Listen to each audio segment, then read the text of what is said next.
అందరికీ కూడా నమస్కారం అండి.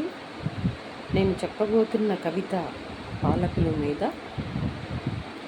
పాలకులారా, ఓ మా పాలకులారా, మిమ్ము చూసి ఈ పుడమి తల్లి పులకించాలి. పాలకులు మీరై, సేవకులు మీరై, పేదల హృదయాలలో పదిలంగా నిలవాలి.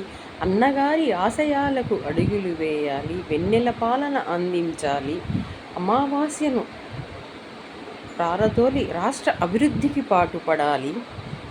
ఆడబిడ్డల అభ్యున్నతకు పాటుపడాలి. భావితరాలకు బంగారు బాట వేయాలి.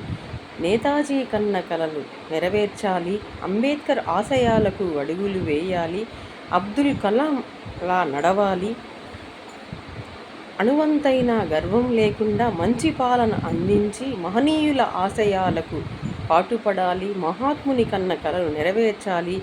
మదర్ తెరీసా ఆశయాలకు అడుగులు వేయాలి. పాలకులు మీరై, సేవకులు మీరై, తెలుగు తేజాలు మీరై, తేజరిల్లాలి తెలుగు తల్లి ముద్దు బిడ్డలై అంటూ ఈనాటి పాలకులకు ఒక కవయిత్రిగా మీ అందరూ చల్లగా ఉండాలని ఒక కవయిత్రిగా బ్లెస్సింగ్స్ ఇస్తూ మీకు మంచిగా ఇంకా రాబో రోజుల్లో మంచి పదవులు అందాలని, మీ రంగాలలో మీ బిడ్డలు కూడా మంచిగా ఎదగాలని, ప్రజాసేవకులుగా పేదల అభ్యున్నతకు పాటుపడతారని ఆకాంక్షిస్తున్న కవయిత్రి, సహజ కవయిత్రి మాధవి గుంటూరు.